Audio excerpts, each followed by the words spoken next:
Bonjour à tous, il me fait plaisir de vous souhaiter la bienvenue à cette webconférence qui va parler des occasions, des opportunités de vivre en français dans la province du Nouveau-Brunswick. Mon nom est Louise Van Winkle, je suis agente de migration désignée à l'ambassade du Canada à Paris et il me fait plaisir de vous présenter trois invités de l'autre côté de l'Atlantique. Sarah Azari, qui est avec le réseau en immigration francophone du Nouveau-Brunswick. Bonjour. Marie-Joëlle Bergeron, qui travaille au ministère responsable de la petite enfance et de l'éducation, et Nicolas Thériault du REDE Nouveau-Brunswick, le réseau de développement économique et d'employabilité. Le format sera très simple. Je vais m'éclipser dans quelques instants et passer la parole à nos invités qui vous parleront de la vie en français au Nouveau-Brunswick et nous aurons du temps à la fin pour une période de questions. Vous pouvez poser vos questions par écrit à tout moment dans la section Q et R. Pas dans le chat, s'il vous plaît, mais bien dans la section questions et réponses. Et je vais peut-être anticiper quelques questions. Non, participer à cette session ne vous donne pas un visa, des points supplémentaires, une invitation pour vous installer au Nouveau-Brunswick. C'est vraiment une session d'information. Le but, c'est vraiment de vous aider à continuer à avancer dans votre projet d'immigration, obtenir un maximum d'informations et échanger en direct avec des personnes qui vivent dans la province qui vous intéresse. Sans plus tarder, donc, je passe la parole à Sarah. Bonjour à tous, c'est vraiment un plaisir de vous accueillir pour ce webinaire là, sur la vie en français au Nouveau-Brunswick. Donc l'idée c'est vraiment de faire un petit peu le tour sur ce qui s'offre à vous en français, sur les services en français, comment est-ce que les régions sont, etc. Donc je vais commencer par d'abord situer le Nouveau-Brunswick. Pour ceux qui ne le savent pas, le Nouveau-Brunswick est la plus grande des trois provinces du Maritime. Il est situé au sud de la péninsule gaspésienne qui est à Québec, puis dans le côté et partage sa frontière avec l'État du Maine. Et aussi, dans le sud, c'est la Nouvelle-Écosse. Donc, c'est la petite partie rouge que vous voyez ici. C'est ici le Nouveau-Brunswick. En ce qui concerne la plus grosse particularité du Nouveau-Brunswick, c'est que c'est la seule province officiellement bilingue au Canada. Donc, ceci vous donne le droit d'avoir accès à des services en français sur des domaines tels que l'éducation, les soins de santé, les services gouvernementaux et autres services publics. Qu'est-ce que ça veut dire ça? Ça veut dire que vous avez le droit d'exiger d'être servi en français pour les services publics et gouvernementaux partout dans la province, pas seulement dans les régions francophones. En termes de population, on a en 2020, la population du Nouveau-Brunswick se chiffre à 780 890 personnes, dont la plupart sont éparpillées un petit peu partout dans la province. Donc, on a la plus grande ville, c'est Moncton, qui se trouve dans le sud Est, à 77 623 habitants. Puis on a Saint-Jean qui est pas mal aussi dans le sud. Fredericton qui est la capitale qui est en plein centre de la province. On a Dieppe qui est juste à côté de Moncton et qui ferme avec Moncton, le Grand Moncton. Miramichi qui est plus en haut au centre est. Edmundston qui est l'extrême ouest, ici avec la frontière avec les États-Unis. Tracadie et Bathurst qui sont dans le nord. De nord-est. Pourquoi choisir le Nouveau-Brunswick? Donc d'abord, parce que c'est la seule province officiellement bilingue au Canada. Donc comme je l'expliquais tout à l'heure, c'est vraiment, ça vous donne l'accès aux services en français partout dans la province. Donc, où que vous soyez, vous pouvez exiger ce service-là. En plus, il y a des régions où il est possible de vivre et travailler en français. Donc, le français est présent un peu partout dans la province, mais avec une concentration dans la péninsule acadienne, le nord-est, le nord-ouest et le sud-est. Aussi, deuxième élément important, c'est la culture qui est diversifiée. Donc, on a la culture acadienne, la culture autochtone, irlandaise, les cultures internationales avec tous les immigrants qui viennent s'installer, etc.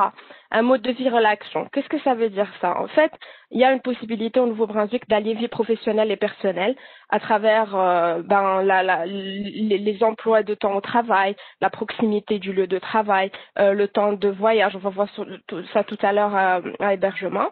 Et les opportunités d'emploi dont je laisserai Nicolas vous parler tout à l'heure.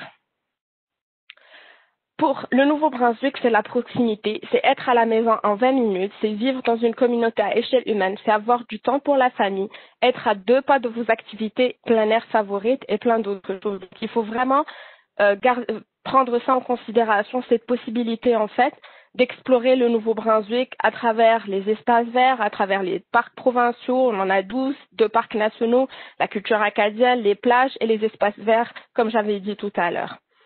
Pour le climat, donc l'été, c'est entre 15 et 25 degrés. Ça peut aller un petit peu plus chaud à quelques moments de l'été, puis en hiver, c'est entre moins 4 et moins 19. Ça, c'est des moyennes qui peuvent varier. Puis il y a certaines journées d'hiver qui peuvent peuvent être un petit peu plus froides. Mais vous allez voir qu'il n'y a pas de mauvaise température, seulement de mauvais vêtements. Donc il suffit d'être bien équipé, vous allez voir qu'il n'y a pas de problème avec le froid.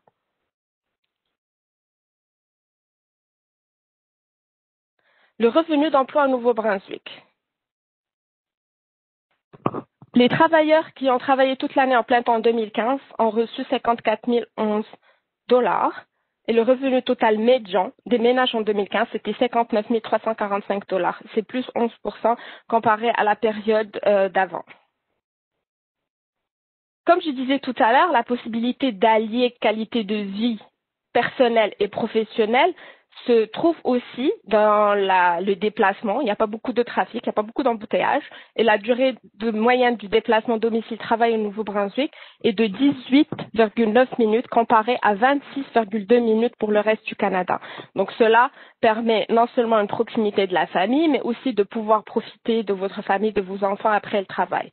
Plus de ça, les Nouveau-Brunswick, en fait, l'accession à la propriété est une option pour les citoyens du Nouveau-Brunswick et comme vous pouvez le voir, en 2017, le Nouveau-Brunswick présentait le prix d'achat médian le plus bas au Canada, à 285 000 $ comparé au reste du Canada qui est au prix d'achat moyen dans le reste du Canada qui est à 535 000 $. Donc cela favorise l'accès à la propriété et vous donne la possibilité en fait d'acheter, d'avoir votre propre maison. Donc ça c'est un très bon avantage au Nouveau-Brunswick. Location d'une chambre en moyenne, c'est entre 300 et 700. Location d'un appartement avec 2 chambres, c'est entre 600 et 1000. Et location d'un appartement avec 3 chambres est entre 700 et 1600 $. Vous avez aussi la possibilité, donc en fait, il y a des services d'intégration, que ce soit au niveau social, culturel et économique. Et pour ces services d'intégration, on a les centres d'accueil et d'établissement. Vous allez voir tout à l'heure, on va parler de l'ensemble de nos membres, mais là, on va parler vraiment de l'accueil et l'établissement. Là, j'ai listé tous les centres d'accueil et d'établissement qui se trouvent dans les différentes régions de la province, comme on a vu tout à l'heure, Fredericton, la région Chaleur, le Grand Moncton, le Restigouche, Miramichi, sud-est du Nouveau-Brunswick, nord-ouest, Saint-Jean et la péninsule acadienne. Donc, soyez rassurés, quand vous arrivez, vous avez accès à du service francophone et à un accompagnement. Que font ces associations d'accueil? Ils vous aident pour la recherche de logement, inscription de vos enfants à l'école, aide à la recherche d'un médecin de famille, accompagnement auprès des services communautaires et gouvernementaux, aiguillage vers des services adaptés et organisation d'activités interculturelles qui vous permettent l'intégration dans la communauté en rencontrant de nouvelles personnes, etc. Certains centres offrent également un accompagnement à l'emploi et des formations linguistiques. Où se trouvent ces centres? Comme j'ai dit, se trouvent un petit peu partout dans la province, comme vous pouvez voir sur la carte. Au niveau de la santé, vous avez le droit et l'accès à la santé en français. C'est un droit et il faut le demander. Société Santé et Mieux-être en français au Nouveau-Brunswick, qui eux s'occupent de toute la partie santé en français. On a le réseau de santé Vitalité et le réseau de santé Horizon. Oui, pour information, juste pour que vous n'ayez pas à noter tous les liens, on va vous envoyer l'ensemble des liens qui sont sur la présentation, soit sur le chat, soit par la suite, mais vous allez voir qu'au fur et à mesure, vous aurez les liens. Donc, ne vous inquiétez pas pour ça, vous allez tout recevoir. Et on a un guide pour la santé pour les nouveaux arrivants aussi que vous pouvez trouver sur notre site web ou sur Internet, mais vous allez avoir l'ensemble des liens, comme je l'ai signalé. Comment immigrer? Il existe plusieurs programmes pour immigrer au Nouveau-Brunswick. Pour pouvoir accéder aux différents programmes, il faut se rendre sur le site web du gouvernement, bienvenue-nb.ca, qu'on va vous envoyer. Et si vous avez un projet d'immigration au Canada en général, il faut aller sur le site d'IRCC, Immigration et Réfugiés et Citoyenneté Canada. En parlant de services d'intégration, donc comme je vous ai dit tout à l'heure, il y a vraiment énormément de services d'intégration. D'ailleurs, vous allez voir tout à l'heure avec mes collègues Marie-Joëlle et Nicolas que tout se fait de manière à ce que vous soyez intégrés au niveau social, culturel, économique, etc. Et l'ensemble des services qui vous sont offerts, vous pouvez retrouver en fait, en fonction du domaine d'expertise ou de ce qui vous intéresse le plus, sur www.rifnb.ca. Donc, vous pouvez avoir les services français d'accueil d'établissement, culture et jeunesse, employabilité, entrepreneuriat, éducation petite enfance, droit et gouvernance et la santé. Ma partie est finie, donc je cède la parole à Marie-Joëlle qui va vous parler de l'éducation et de la petite enfance. Merci beaucoup. Bonjour, donc je vais changer la diapo. Est-ce que ça va? On voit pas les... Ah si, ok, donc je vais juste... Voilà. Donc d'abord, merci d'être avec nous cet après-midi. Donc déjà, quand on parle d'éducation au Nouveau-Brunswick, ce qu'il faut comprendre en fait, c'est que le bilinguisme de la province fait en sorte qu'on a deux systèmes d'éducation en parallèle, donc le anglophone et francophone. Le secteur éducatif francophone offre une éducation de qualité en français, tout en permettant nécessairement à vos enfants d'acquérir des compétences linguistiques en anglais, sachant que l'anglais est souvent omniprésent dans la vie de tous les jours, selon la région dans laquelle on se trouve. Donc, étudier en français, ça permet aux enfants de continuer d'apprendre dans la langue maternelle tout en acquérant l'anglais qui est appris dès le primaire. Donc, le système éducatif francophone du Nouveau-Brunswick jouit vraiment là d'une excellente réputation au sein de la francophonie internationale, notamment en ce qui a trait à l'innovation pédagogique, à l'inclusion scolaire, au développement linguistique, identitaire et culturel, aux approches communautaires et entrepreneuriales et aussi à l'enseignement professionnel et technique. La preuve étant, il y a plusieurs pays au cours des dernières années qui ont fait appel aux expertises en éducation du Nouveau-Brunswick francophone pour renouveler, dynamiser ou encore améliorer leur système éducatif. Comme vous le savez sans doute, le Canada possède l'un des meilleurs systèmes d'éducation au monde, se classant au premier rang des pays francophones et parmi les 10 premiers au classement général. Et nous, ici, le système d'éducation néo-brunswickois, on se classe au top 3, en fait, au niveau du Canada en mathématiques et en sciences. Donc, la province du Nouveau-Brunswick, elle se démarque sans aucun doute par l'inclusion scolaire qui est à la fois une philosophie et un ensemble de pratiques pédagogiques qui permettent vraiment à chaque élève de se sentir valorisé, confiant, en sécurité, de sorte de pouvoir vraiment réaliser son plein potentiel. Donc, l'inclusion scolaire est axée sur le meilleur intérêt de l'enfant, qui va favoriser chez lui une participation active à ses apprentissages et à la vie scolaire, un sentiment d'appartenance, le développement social et aussi là, une interaction positive avec ses pairs et sa communauté scolaire. Donc ici, c'est pas les enfants qui s'adaptent au système, mais bien le système qui s'adapte aux enfants. Notre système francophone offre un enseignement rigoureux, de qualité reconnu à l'international, qui favorise vraiment le développement de fortes compétences par des approches novatrices qui ont vraiment fait leur preuve.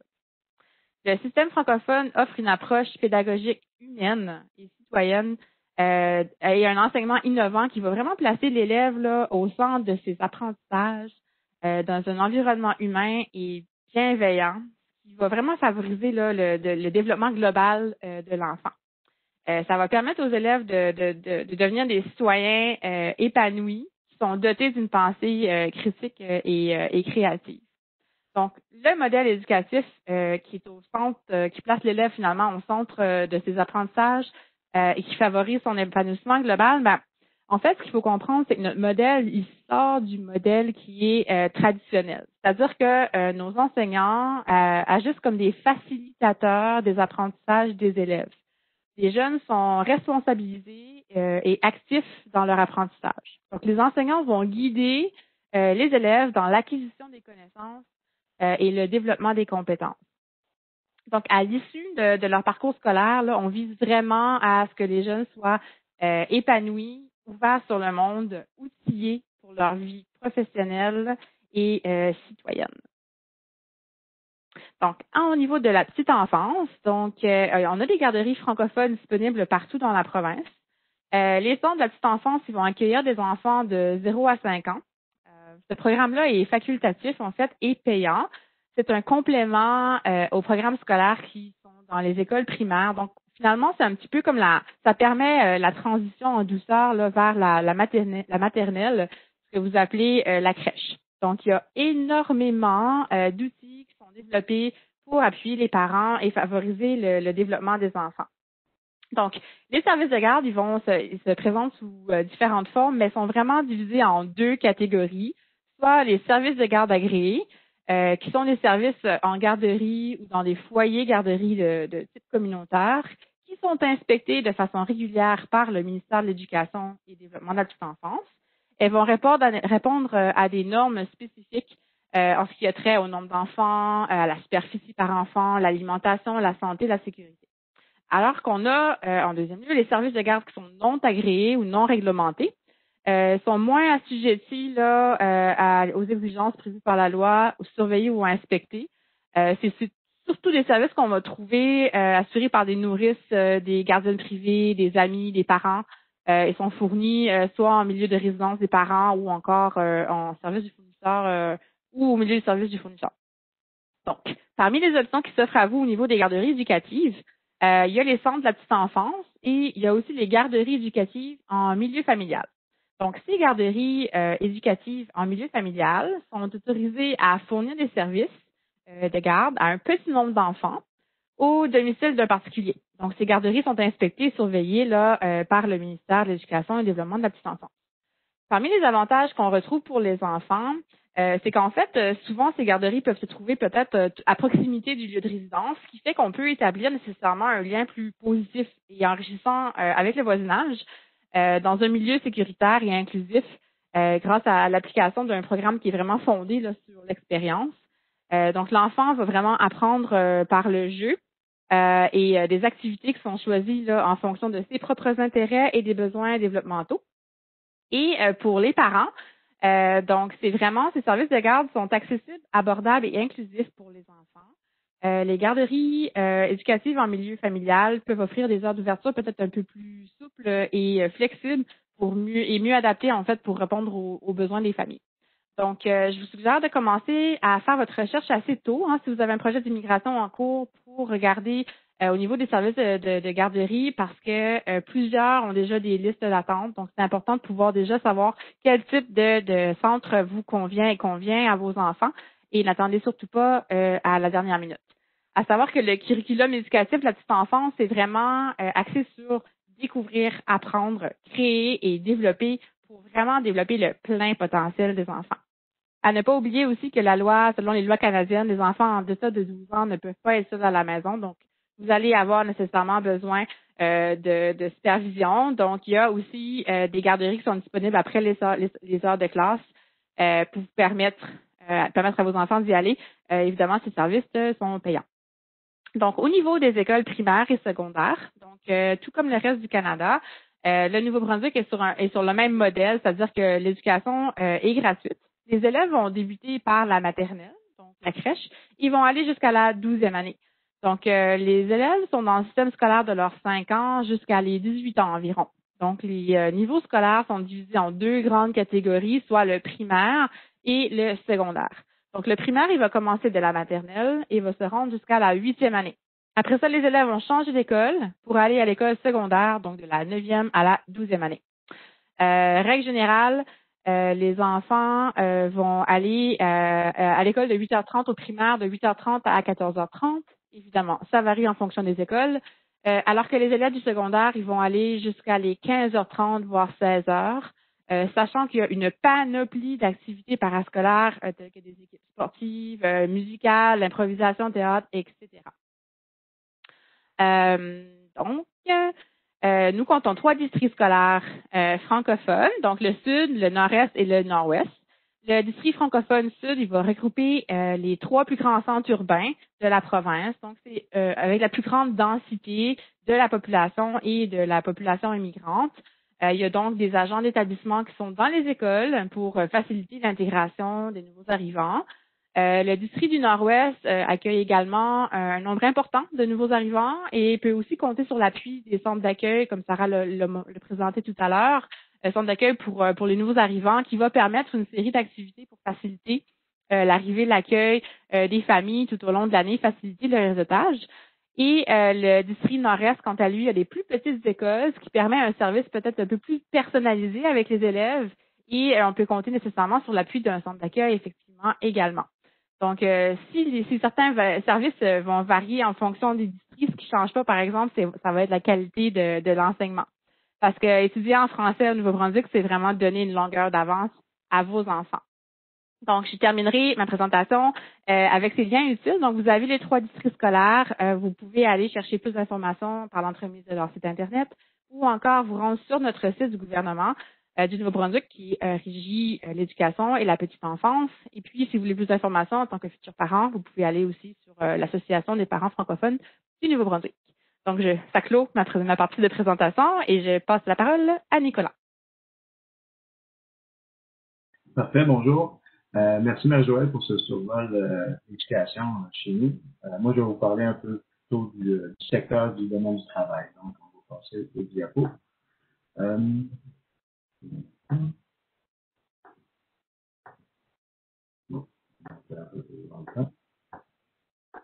Donc, quelques petites informations pourraient être intéressantes au niveau du travail au Nouveau-Brunswick. On va commencer avec le salaire minimum qui est de 11,70 $ depuis le 1er avril 2020. Les semaines de travail sont de 40 heures semaine. Il y a certains emplois que c'est 30 heures semaine, 35 heures, mais la majorité sont de 40 heures semaine. Et le surtemps sera payé après 44 heures. Au Nouveau-Brunswick, le minimum légal pour les vacances est de 2 semaines par année. Et on a 8 jours fériés payés ici par année. Pour les gens qui ont déjà un programme d'immigration en cours et qui vont arriver bientôt au Nouveau-Brunswick, il y a des services pour ces gens-là. Vous passez, du moment que vous choisissez la province du Nouveau-Brunswick pour venir, vous passez à travers la connexion francophone. Ce service-là va vous référer vers nous, Réseau Nouveau-Brunswick, pour ce qui a trait des services à l'emploi. Okay? On va vous rediriger par la suite vers les associations multiculturelles dans la région que vous avez choisie pour vous établir, pour tout ce qui est du côté de la vie de tous les jours. Une fois aussi arrivé, les services demeurent en place pour vous. On va pouvoir vous aider sur la recherche d'emploi à l'intérieur du Nouveau-Brunswick et aussi dans certains centres d'accueil qui offrent le service. Pour les gens qui auraient un projet entrepreneurial, il y a aussi des services qui sont offerts pour les nouveaux arrivants. Si on passe à l'entrepreneuriat pur et dur, on a le service de mentorat avec les ruches. Les ruches vont vous offrir les services d'experts comptables, des gens qui vont être là justement pour vous donner des ressources quand il y a le temps au plan d'affaires. Donc, les ruches sont un peu partout dans la province également. Avec le Réseau Nouveau-Brunswick, on a également 2 plateformes, 2 programmes qui c'est Solutions Entrepreneuriat, c'est pour les femmes qui ont le goût de se lancer en affaires. Et puis, on a aussi la plateforme Relève Carrefour PME. C'est une plateforme qui vous donne accès à avoir les futures entreprises qui sont à vendre pour l'instant par région. Donc, si vous inscrivez sur cette plateforme, vous allez voir dans la région du Nord-Ouest, telle et telle entreprise sont à vendre. Okay. Par rapport aux entreprises au Nouveau-Brunswick, pour regarder la grandeur des entreprises, nous avons plus de 25 000 entreprises dans Nouveau-Brunswick. Et si on regarde ici, on a 25 000 entreprises qui sont des petites, on les appelle les petites entreprises. Donc, c'est un nombre considérable d'emplois qui sont à travers ces entreprises-là. Je vous dirais que la majorité ont totalement de 1 à 20 employés. Un point à garder en tête aussi, c'est que plus de 1600 entreprises auront besoin de relève. Donc, l'opportunité d'acheter, de prendre une entreprise est vraiment là. La main-d'œuvre ici est de plus en plus vieillissante, donc c'est pour ça qu'on fait appel à l'immigration. On a besoin de vous pour venir nous aider du côté de la main-d'œuvre, mais l'opportunité d'acquérir une entreprise déjà existante est vraiment réelle ici. Maintenant, c'est une carte qui vous montre un peu la répartition des entreprises. Les points verts sont les grandes entreprises au Nouveau-Brunswick. On voit que ça concentre majoritairement Fredericton, Saint-Jean, Fredericton. Et, comme je disais tantôt, 25 000 autres petites entreprises seront réparties un peu à travers la province aussi, mais surtout vers le nord. Donc, les possibilités d'emploi peuvent être très attrayantes dans ce côté-là si vous dirigez vers le nord. Maintenant, c'est des secteurs qui ont affiché le plus d'emplois au courant de octobre 2020. On parle de la vente et services, le domaine des finances, secteur de la santé, les transports, les métiers, secteur naturel et bien d'autres. 44% de ces offres d'emploi-là qui étaient affichées demandaient un niveau d'études diplôme secondaire. Donc, on peut parler des services clients, la vente.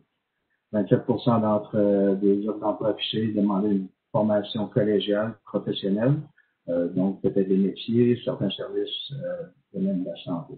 29% demandaient une expérience pertinente de travail ou une formation universitaire. Donc, on parle ici de domaine de la santé, des finances et bien d'autres postes affichés. Ici, on parle des régions qui ont affiché le plus. Tantôt, on vous montrait la carte avec les grandes entreprises. On a aussi une liste des entreprises à droite qui affiche le plus. Quand je regarde cette diapo-là, ça peut être un peu trompeur sur le réel besoin de main-d'œuvre au Nouveau-Brunswick. Comme je disais tantôt, 25 000 entreprises sont de petites et moyennes. Donc, ces entreprises-là n'ont peut-être pas les ressources humaines justement pour faire de l'affichage en ligne. Donc, c'est très important aussi. Ce qu'il faut savoir au Nouveau-Brunswick, c'est que seulement 20% des offres d'emploi se retrouvent en ligne. Comme je disais, les petites entreprises n'ont peut-être pas les ressources humaines pour afficher en ligne. C'est beaucoup avec du bouche à oreille, le réseau contact. Des fois, ça sera seulement une petite affiche dans la porte à l'entrée pour le personnel demande. Donc, quand vient le temps de faire la recherche d'emploi, c'est vraiment important de garder en tête que les opportunités d'emploi sont partout dans la province, pas seulement dans le sud, car comme on peut le voir ici, il y a une forte majorité d'emplois affichés dans le sud où se trouvent les plus grandes entreprises.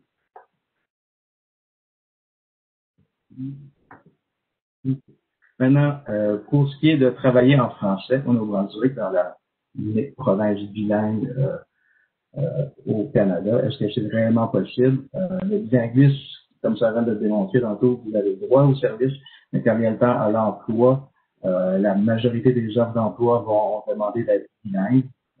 Une autre majorité d'emplois va être aussi en anglais et certainement quelques emplois vont être en français. Si on parle pour travailler en français, ce sont les régions où il y a le plus d'offres d'emploi disponibles en français. Donc, même avant la pandémie, on regarde dans le comté du Madawaska, c'était presque le plein emploi là-bas, c'était environ 2 à 3% de taux de chômage, donc le besoin de main-d'œuvre était très grand. C'est de retour maintenant. Donc, ça, c'est des régions dans le Nouveau-Brunswick où vous avez la possibilité de travailler en français. Si on regarde les régions plus au sud, vous allez voir que ça change, ça tourne carrément du côté anglais. Donc, si vous pensez pouvoir arriver au Nouveau-Brunswick et travailler dans votre domaine et que vous ne maîtrisez pas l'anglais, ça va être très difficile de pouvoir trouver un emploi dans votre domaine si vous vous dirigez dans ces régions. Quelques exemples qui vont être des emplois qui seront en demande dans le futur au Nouveau-Brunswick. Nous avons le domaine de l'enseignement, les cuisiniers, pas juste les cuisiniers, pâtissiers, boulangers, tous les travailleurs dans le domaine de la bouche, on peut dire. Les éducatrices à la petite enfance également, très en demande, les ressources humaines, camionneurs, transport, comptables, dans le domaine des finances également, préposés aux soins, les aides-soignants. Et bien plus encore. Je vous invite à regarder le lien qui est ici, emploi-nb.ca population.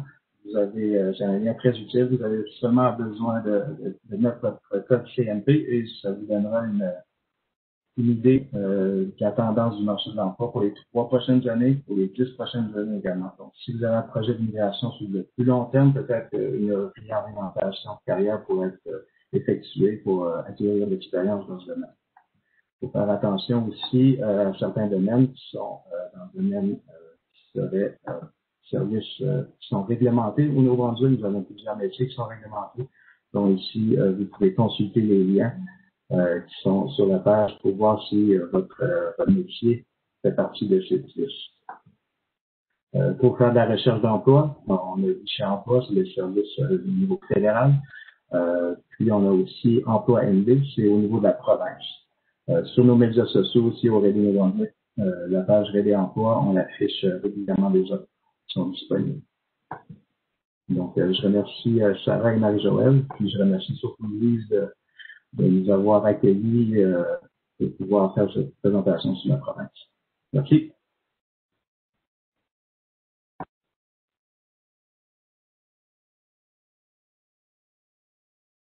Pour votre présentation. On va pouvoir passer maintenant à la session de questions-réponses. Je vais donc lire pour vous les questions et vous allez pouvoir nous y apporter des réponses. Alors, première question qui est plus au niveau de l'éducation. Bonjour, merci d'avoir organisé cette session d'information. Est-ce que le Nouveau-Brunswick dispose d'un système d'éducation bilingue français et anglais? Donc Marie-Joëlle, si vous pouvez rapidement revenir sur le bilinguisme dans le système d'éducation.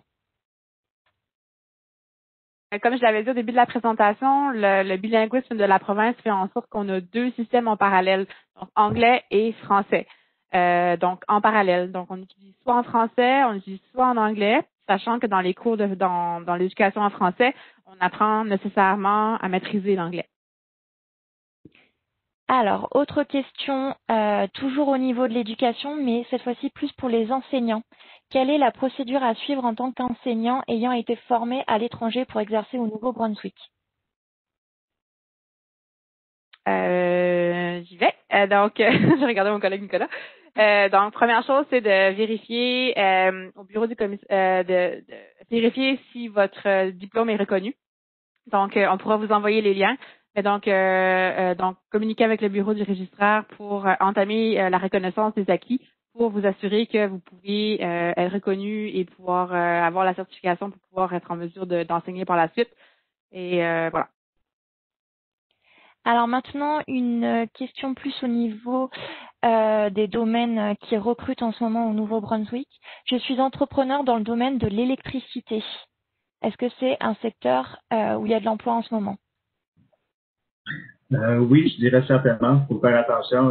Tout ce qui est dans le domaine électricité, je pourrais dire électricien, c'est des métiers réglementés. Vous devez avoir le sur. C'est pas toutes les entreprises qui vont le demander. Par contre, c'est des étapes que vous devez suivre pour pouvoir travailler. Vous pouvez commencer à travailler si vous avez l'expérience, mais à travers les années, vous allez avoir des cours à prendre. Actuellement, ça peut prendre 4 ans pour une période de 2 mois par année. Mais oui, c'est un domaine qui recrute beaucoup. On repasse à l'éducation maintenant. Est-ce qu'un enfant qui arrive en pleine année scolaire pourra s'inscrire à l'école à son arrivée ou devra-t-il attendre la prochaine rentrée scolaire? Il va pouvoir s'inscrire. Donc, la première chose à faire à l'arrivée, ça va être évidemment de s'inscrire, d'aller visiter l'école, aller rencontrer les gens sur place. Et effectivement, l'enfant va entrer dans les cours au moment qu'il va arriver, qu'il sera prêt, qu'il sera inscrit, tout ça. Donc, ça se fait à l'arrivée. Très bien, merci. Au niveau des transports, qu'est-ce qu'il y a comme mode de transport au Nouveau-Brunswick? Conseillez-vous d'acheter une voiture à l'arrivée? Ou est-ce qu'on peut se débrouiller? Oui, il y a différents modes de transport dans les grandes régions. Donc, dans les grandes villes, on peut retrouver le bus. Il y a aussi des taxis, mais il est vivement conseillé quand on arrive dans une région rurale, comme par exemple la ville. Moi, je vis à Petit Rocher, c'est à 20 minutes de la ville de Bathurst, et le seul moyen de se déplacer, ce serait un taxi. Donc, il est fortement recommandé d'avoir une voiture quand on arrive. Pour ce qui est de l'acquisition du permis de conduire, etc. Ça dépend d'où vous arrivez. Par exemple, moi, je suis marocaine, j'ai dû repasser les tests écrits et de conduite et faire un échange de mon permis. Pour les Français, par exemple, ils ont juste besoin de faire un échange et ça se fait automatiquement. Donc, oui, c'est conseillé d'avoir une voiture quand vous êtes dans les régions où il n'y a pas de transport en commun. On retourne maintenant au niveau de l'emploi. Avez-vous des opportunités d'emploi dans le secteur maritime? Pour ce qui est du côté maritime, je dirais que oui, on est quand même une province qui est est bordé avec l'océan Atlantique. Donc, sur Saint-Jean, on a un port de mer et on a également un grand port de mer sur Belledune, qui est au nord. Il y a des possibilités. Au Nouveau-Brunswick, c'est beaucoup des petites communautés qui sont tout autour du littoral Atlantique, donc des communautés beaucoup de pêcheurs. Je pense que oui, dépendamment de ce que vous recherchez. C'est maritime à grande échelle, je me dirigerais plutôt vers Saint-Jean ou Belleville. Très bien. Maintenant, plus pour la vie de tous les jours, la vie quotidienne, est-ce que le service bancaire au Nouveau-Brunswick est bilingue?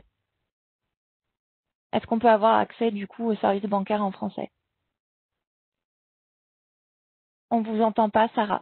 Oui, je suis là. Vous m'entendez là? Oui. Donc, en fait, les banques, comme c'est des organismes qui sont privés, ils offrent généralement le service bilingue. Donc, on retrouve toujours des conseillers qui peuvent parler français. Ils sont pas obligés de servir en français, comme pour le reste des services publics et gouvernementaux, mais je ne suis jamais tombée sur une banque qui n'a pas un conseiller au moins francophone qui peut offrir un service en français. Merci. Alors, on retourne maintenant au niveau de l'éducation. Pouvez-vous nous dire le coût de la garderie par enfant, un estimatif? Ça évolue en fonction du type de garderie, du type de centre de petite enfance. Donc, si on parle de garderie en milieu familial ou pas. Donc, je pense que je vous référerais sur notre site Internet. Il y a différentes façons aussi de peut-être approfondir la recherche du type de centre que vous aimeriez utiliser et après entrer en contact avec eux. Mais certainement, je pense qu'on peut s'imaginer que les coûts de garderie peuvent être quand même assez onéreux. Très bien, merci.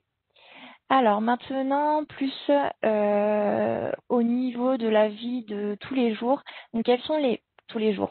On voyage pas tous les jours, mais quelles sont les lignes aériennes disponibles au niveau de l'aéroport du Nouveau-Brunswick? Est-ce que c'est facile d'arriver au Nouveau-Brunswick ou il faut s'attendre à plusieurs correspondances?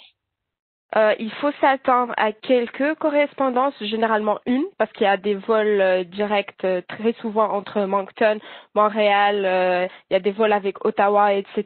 Il y avait un vol aussi pour Bathurst, mais avec la pandémie, ça a été annulé jusqu'à nouvel ordre. Donc, il faut compter au moins une escale de Montréal ou de Toronto ou d'Ottawa, mais généralement c'est Montréal. Il y a beaucoup de vols entre Montréal et Moncton, il y a beaucoup de vols entre Montréal et Saint-Jean, donc vous inquiétez pas, on n'a pas besoin de beaucoup d'escales parce qu'il y a des aéroports ici, puis les distances ne sont pas très grandes. Comme par exemple pour moi, Moncton, Bathurst c'était à 20 minutes. Quand je suis arrivée directement à Bathurst, ça faisait Montréal-Bathurst. Le vol n'existe plus, mais là je fais Moncton, c'est à 2h30 de chez moi, mais il y a pas de difficulté à arriver à la province. D'accord.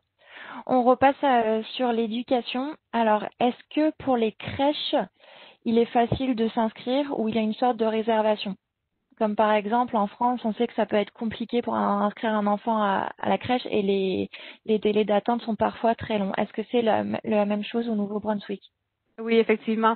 C'est important de peut-être, une fois que vous aurez ciblé le centre, le petite enfance que vous voulez, auquel vous voulez que vos enfants aillent, de préparer, de se mettre sur une liste d'attente parce qu'effectivement, il peut manquer de place en garderie, sachant qu'il y a tout plein d'efforts qui sont mis de la part du gouvernement et de certains organismes, notamment comme le REDI, pour essayer de créer des places en garderie.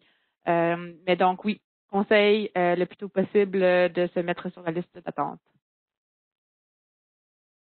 Alors maintenant, un petit retour sur les services proposés aux nouveaux arrivants. Si vous pouvez refaire une petite synthèse. Comme je précisais, il y a vraiment des services d'intégration, que ce soit au niveau social, culturel et économique. Donc, une fois le nouvel arrivant ici, il est accompagné grâce à l'association. Donc, je vous encourage vraiment à faire vos recherches déjà pour choisir la région. Il ne faut pas toujours aller vers les régions où il y a le plus d'immigrants parce que des fois, il existe des opportunités plus intéressantes en fonction de de la vision de votre projet ailleurs. Donc, renseignez-vous énormément sur les régions du Nouveau-Brunswick et ce que chacune offre en termes de particularités. scolarité. Une fois que vous savez, avant d'arriver, vous pouvez rentrer en contact avec les centres d'accueil qui, eux, accompagnent, que ce soit au niveau du logement, du médecin de famille, inscription des enfants à l'école. Il y en a qui font les cours de formation linguistique, il y en a qui font des cours qui ont des agents à l'emploi. Il y a aussi le REDE du Nouveau-Brunswick à travers Nicolas. Moi, c'est grâce à Nicolas que je suis au Nouveau-Brunswick parce qu'il m'a mise en contact avec l'entreprise. Donc, en fait, il faut se renseigner avant de venir et voir qu'est-ce qui se passe, qu'est-ce qui est offert parce que tout existe. Les services d'intégration sociale à travers les agences et centres d'accueil, économique à travers le réseau de développement économique et la ruche, et culturel à travers que ce soit le Conseil provincial des sociétés culturelles ou les centres d'accueil qui offrent des sessions d'information sur la vie au Canada. Ils vous expliquent un petit peu comment il faut se comporter pour l'hiver, comment ça se passe le système de taxes, etc. Donc en fait, une fois que vous êtes là, vous êtes vraiment accompagné. Puis c'est des services en français et on vous explique comment il faut faire les choses. Et donc c'est ça, je sais pas si ça répond à la question. Oui, ça répond très bien, merci. Maintenant, toujours pour vous, je pense, Sarah, au niveau des hôpitaux, quelle est la distance moyenne pour trouver un hôpital en cas de besoin? Distance moyenne, je n'ai pas ce chiffre-là parce que ça dépend des régions. Il y a une différence. Comment est-ce qu'on les régions sont asservies, c'est que des fois, quand on se retrouve dans une région rurale, on a un hôpital qui dessert la région. Et puis, sinon, quand on va dans les grands centres comme Moncton, Saint-Jean, il y en a plus. Donc c'est plus régional l'accès aux hôpitaux. Mais je vous reviendrai avec la distance moyenne. D'accord, merci.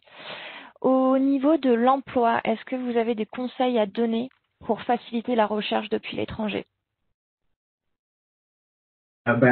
Vous allez avoir le lien là, sur une des diapos que j'avais mis, c'était sur emploi, LNP, occupation. Ça vous donne vraiment la liste. Si vous connaissez votre CNP, vous avez qu'à taper la CNP, ça vous donne l'information sur les possibilités d'emploi dans le futur, dans les 3 prochaines et les 10 prochaines années. Sinon, un conseil, c'est vraiment d'essayer de le plus rapidement possible de créer un réseau de contacts. Comme je le disais, c'est seulement 20% des emplois qui seront affichés. Je sais que c'est pas la même chose partout dans d'autres pays. Ici, c'est beaucoup comme ça que ça fonctionne de bouche à oreille. Si vous avez la chance de créer ce réseau de contacts, il y a là aussi de nous contacter pour voir si on peut vous mettre en lien aussi avec certains employeurs qui recherchent. Très bien, merci. Donc je suis en train de parcourir la liste des questions. Donc beaucoup de questions sont les mêmes, elles ont déjà été posées. À savoir que vous allez tous recevoir donc le lien vers la présentation, l'enregistrement et les adresses utiles qui vous permettront justement de faire vos recherches et de préparer votre départ éventuellement pour le Nouveau-Brunswick. Donc je pense qu'on va pouvoir s'arrêter là. Je vous remercie à tous les trois pour votre présentation et votre participation à cette session. Et Louise s'excuse, mais un petit problème technique ne lui a pas permis d'assister jusqu'à la fin de la présentation. Merci beaucoup à vous tous. Merci Nicolas, merci Marie-Joëlle, merci Elisabeth. Ce fait un plaisir. Si je peux me permettre juste de revenir sur les études postsecondaires, parce qu'on a passé les slides rapidement. Donc en fait, je voulais juste dire qu'il y a la possibilité de faire des études postsecondaires en français, avec notamment le CCNB qui est plus formation technique et spécialisée. C'est le collège communautaire du Nouveau-Brunswick où là, il y a des formations en français. Puis il y a aussi les études universitaires à travers l'université de Moncton, qui est l'université francophone la plus importante au Canada hors Québec, puis qui vient de monter dans le classement des 50 universités de recherche les plus importantes au Canada ce matin. Donc pour les personnes qui sont intéressées par les études postsecondaires, je vous invite à aller voir les deux. J'ai mis les liens sur le chat, vous allez recevoir tous les liens. Puis n'hésitez pas à aller sur nos sites web, que ce soit le site web du gouvernement, du réseau de développement économique du Nouveau-Brunswick ou du réseau d'immigration francophone du Nouveau-Brunswick qui là vous allez avoir toutes les informations sur les services d'accueil d'établissement, les services d'intégration, etc. Merci beaucoup. Merci à vous, merci pour cet ajout de dernière minute et n'hésitez pas si vous avez encore quelque chose que vous voulez rajouter, c'est le moment. rapidement que le Nouveau-Brunswick cherche beaucoup, comme Nicolas l'a dit, d'enseignants. Donc, certainement, il y a la reconnaissance des acquis à faire. Mais je vous encourage de faire le processus parce que la province cherche beaucoup d'enseignants et nos enfants aussi. Donc, n'hésitez pas à entrer en contact avec la certification des maîtres pour évaluer un petit peu si votre diplôme est reconnu et sinon, vous serez nécessairement référé vers ce que vous devez faire pour être reconnu. Merci. Je vais en rajouter une petite couche aussi sur ça, Marie-Joëlle. C'est pas seulement les enseignements, tous les domaines de la petite enfance. Il y a une grande pénurie dans le domaine. On recherche aussi beaucoup dans ce domaine-là. Des fois, ça peut être, comme je disais tantôt, si c'est un projet d'immigration que vous avez sur le long terme, regardez les opportunités d'emploi sur le site que je vous ai donné. Vous allez pouvoir peut-être réorienter votre carrière pour acquérir cette expérience-là et quand vous allez arriver sur le territoire, vous allez facilement plaçable devant l'entreprise. Vraiment, j'insiste sur le fait de faire vos recherches sur les régions du Nouveau-Brunswick. N'allez pas quelque part juste parce que vous savez qu'il y a beaucoup d'immigrants, parce que croyez-moi, il y a des opportunités ailleurs, puis vraiment explorer ça et regarder les spécificités de chaque région et décider en fonction de ça pour que vraiment la région où vous arrivez, ça rime parfaitement avec votre vision de la vie au Canada et de votre projet d'immigration. J'insiste vraiment sur ce point. Et je pourrais en rajouter une couche là-dessus aussi, ça va, parce que sincèrement, il y a des gens qui vont choisir une certaine région, puis arriver là, ils ont beaucoup d'expérience, mais l'anglais n'est pas là. Comme tantôt, j'ai survolé rapidement. Si vous arrivez au Nouveau-Brunswick et que vous ne maîtrisez pas la langue anglaise à pratiquement 100%, un employeur ne vous engagera pas pour apprendre l'anglais. Vous engagez pour vos compétences, si ça pense que vous soyez apte à travailler. C'est sûr qu'il y a toujours une période d'adaptation, mais l'anglais, c'est pas de base, c'est pas scolaire, c'est vraiment être bilingue. Donc, comme Sarah disait, vraiment regarder les régions. Je pense qu'il y a plusieurs belles opportunités ailleurs que dans le sud. Pas qu'il n'y en a pas dans le sud, mais surtout explorer là, les opportunités qui sont là. C'est sûr que ça peut être un peu difficile quand on ne voit pas ces offres d'emploi-là, mais là, de là vient le fait de créer son réseau de contacts le plus rapidement possible et le plus efficacement. Vous avez des LinkedIn qui pourraient être intéressants aussi. Donc, ça peut toujours être une bonne façon de commencer justement ce réseau de contacts.